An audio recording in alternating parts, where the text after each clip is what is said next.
आज मैं आपको सुनाने जा रही हूँ मुंशी प्रेमचंद्र द्वारा लिखी कहानी ढपोर शंख भाग 3। दूसरे दिन वह आ पहुंचा। दुबला सा आदमी, सांवला रंग, लंबा मुंह, बड़ी बड़ी आंखें, अंग्रेजी वेश, साथ में कई चमड़े के ट्रंक, एक सूटकेस, एक होल्डाल। मैं तो उसका ठाठ देखकर दंग रह गया। देवी जी ने टिप्पणी की, फिर भी तो नाचे थे।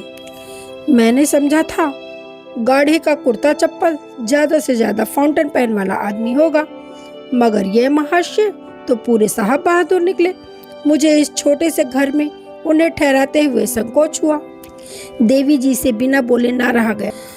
आते ही श्री चरणों पर सिर तो टक दिया। अब और क्या चाहते थे? ढपोर शंख अब की बार मुस्कुराए। देखो श्यामा, बीच बीच में टोको मत। अदालत की प्रतिष्ठा यह कहती है कि अभी चुपचाप सुनती जाओ, जब तुम्हारी बारी आए तो जो चाहे कहना। फिर सिलसिला शुरू हुआ। वह दुबला पतला मगर बड़ा फुर्तीला, बातचीत में बड़ा चतुर। एक जुमला अंग्रेजी बोलता, एक जुमला हिंदी, और हिंदी अंग्रेजी की खिचड़ी, जैसे आप सब लोग सभ्य लोग बोलते हैं। बातचीत शुरू हुई। आपके दर्शनों की बड़ी इच्छा थी।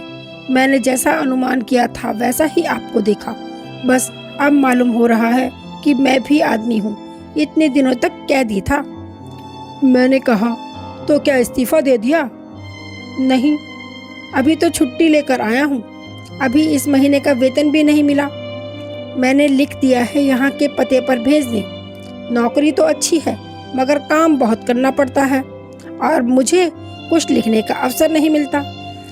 खैर, रात को मैंने इसी कमरे में उन्हें सुलाया। दूसरे दिन यहाँ के एक होटल में प्रबंध कर दिया।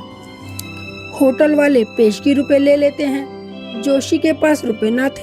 मुझे 30 रुपए देने पड़े। मैंने समझा इसका वेतन तो आता ही होगा, ले लूँगा।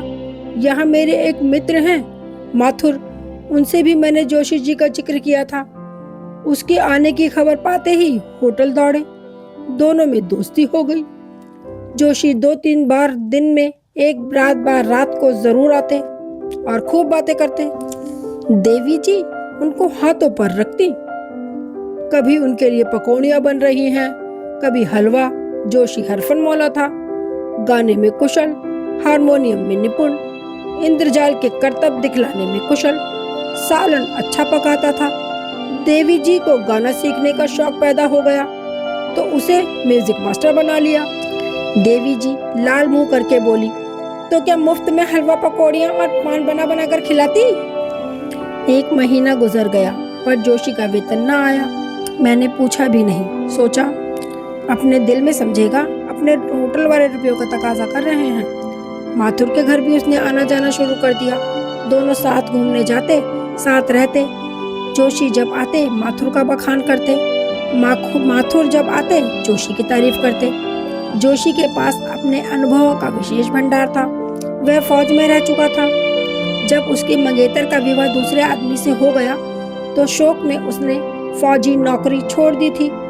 सामाजिक जीवन की ना जाने कितनी ही घटनाएं उसे याद थी, और जब अपने माँ बाप, चाचा चाची का जिक्र करने लगता तो उसकी आंखों में आंसू भर आते। देवी जी भी उसके साथ रोती। देवी जी तिरछी आंखों से देखकर रह गई। बात सच्ची थी। एक दिन मुझसे अपने एक ड्रामे की बड़ी तारीफ की। वह ड्रामा कलकत्ता में खेला गया और मदन कंपनी के मैनेजर ने उसे बधाइयाँ दी थी। ड्रामे के 2-4 टुकड़े उसके पास पड़े थे, मुझे सुनाए। मुझे ड्रामा बहुत पसंद आया। उसने काशी के एक प्रकाशक के हाथ वह ड्रामा बेच दिया था, और कुल 25 रुपए में। मैंने कहा, उसे वापस मंगा लो, रुपए मैं दे दूंगा। ऐसी सुंदर रचना किसी अच्छे प्रकाशक को देंगे या किसी थिएटर कंपनी से खिलवाएंगे?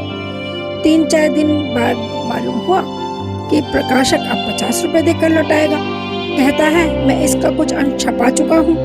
मैंने कहा, मंगा लो, 50 रुपए ही सही। ड्रामा वीपी से वापस आया। मैंने 50 रुपए दे दिए। महीना खत्म हो रहा था। होटल वाले दूसरा महीना शुरू होते ही रुपए पेशगी मांगेंगे। मैं इसी चिंता में था कि जोशी ने आकर कहा, मैं अब माथुर के साथ रहूंगा। बेचारा गरीब है, अगर मैं 20 रुपए भी दे दूंगा तो उसका काम चल जाएगा। मैं बहुत खुश हुआ।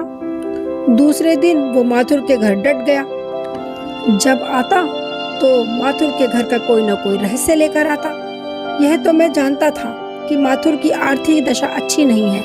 बेचारा रेलवे के दफ्तर में नौकर था। वह नौकरी भी छूट गई, मगर यह न मालूम था कि उसके यहाँ फाके हो रहे हैं। कभी मकान मालिक आकर गालियां सुना जाता है, तो कभी दूध वाला, कभी बनिया, कभी कपड़े वाला। बेचारा उनसे मुंह छिपाता फिरता है। जोशी आंखों में आंसू भर भर कर उसके संकटों की करुण कहानी कहता और रोता। मैं तो जानता था मैं ही एक आफत का मारा हूँ। माथुर की दशा देखकर मैं अपनी विपत्ति भूल गया। तुझे अपनी ही चिंता है, कोई दूसरी फिक्र नहीं। जिसके द्वार पर जा पड़ूं 2 रोटियां मिल जाएंगी, मगर माथुर के पीछे तो पूरा खटला है। माँ, 2 बहनें, 1 भांजी, 2 भांजे, 1 छोटा भाई। इतने बड़े परिवार के लिए 50 रुपए तो केवल दाल रोटी के लिए चाहिए। माथुर सच्चा वीर है, देवता है, जो इतने बड़े परिवार का पालन कर रहा है। वह अब अपने लिए नहीं, माथुर के लिए दुखी था। देवी जी ने टोका। जब ही माथुर की भांजी पर डोरे डाल रहा था, दुख का भार कैसे हल्का करता।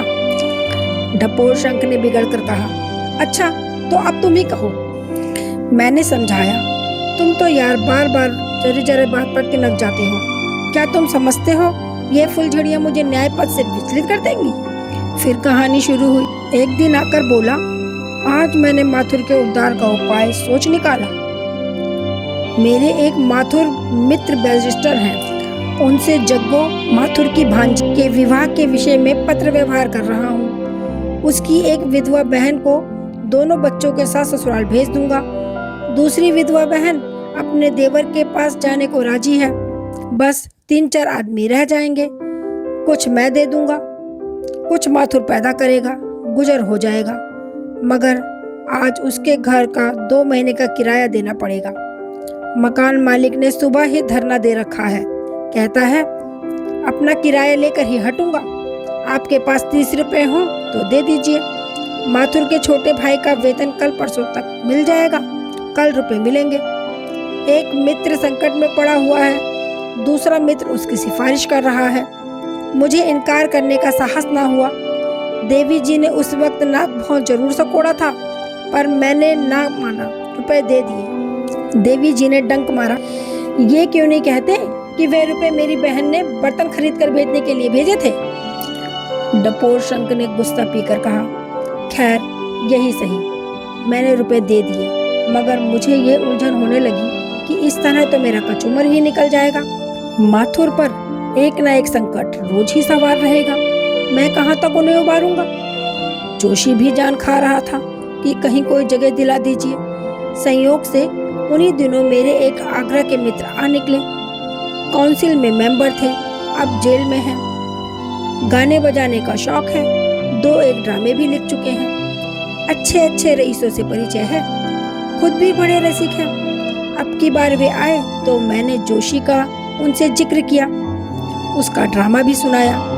बोले उसे मेरे साथ कर दीजिए, अपना प्राइवेट सेक्रेटरी बना लूंगा। मेरे घर में रहे, मेरे साथ घर के आदमी की तरह रहे, जेब खर्च के लिए मुझसे 30 रुपया महीना लेता जाए, मेरे साथ ड्रामे लिखे। मैं फूला ना समाया, जोशी से कहा। जोशी भी तैयार हो गया, लेकिन जाने से पहले उसे कुछ रुपयों की जरूरत हुई। एक भले आदमी के साथ फटे हालों तो जाते नहीं बनता, और ना ये उचित था कि पहले ही दिन से रुपयों का तकाजा होने लगे। बहुत काट छाट करने पर भी 40 रुपए का खर्च निकल आया। जूते टूट रहे थे, जो धोतियां फट गई थी, और भी कई खर्च थे जो इस वक्त याद नहीं आते। मेरे पास रुपए ना थे, श्यामा से मांगने का हौसला ना हुआ। देवी जी बोली, मेरे पास तो कारू का खजाना रखा था ना, कई हजार महीने लाते हो, 100-200 रुपए बचत में आ ही जाते होंगे। डपोर संग इस व्यंग पर ध्यान न देकर अपनी कथा कहते रहे। रुपए पाकर जोशी ने ठाट बनाया और काउंसलर साहब के साथ चले। मैं स्टेशन तक पहुंचाने गया, माथुर भी था। लौटा तो मेरे दिल पर से एक बोझ उतर गया था। माथुर बोला, बड़ा मोहब्बती आदमी है, मैंने समर्थन किया, बड़ा मुझे तो भाई सा मालूम होता है। मुझे तो अब घर अच्छा ना लगेगा। घर के सब आदमी रोते रहे, मालूम ही ना होता था कि कोई गैर आदमी है। अम्मा से लड़के की तरह बातें करता था, बहनों से भाई की तरह। बदनसीब आदमी है, नहीं तो जिसका बाप 2000 रुपये माहवार कमाता हो वह यूं मारा मारा फिरे। दार्जिलिंग में इनके बाप की 2 कोठियां हैं, IMS हैं। जोशी मुझे भी वहां ले जाना चाहता है, साल 2 साल में वहां जाएगा ही। कहता है तुम्हें मोटर की एजेंसी खुलवा दूंगा। इस तरह ख्याली पुलाव पकाते हुए हम लोग घर आए। मैं दिल में खुश था, चलो अच्छा हुआ, जोशी के लिए अच्छा सिलसिला निकल आया।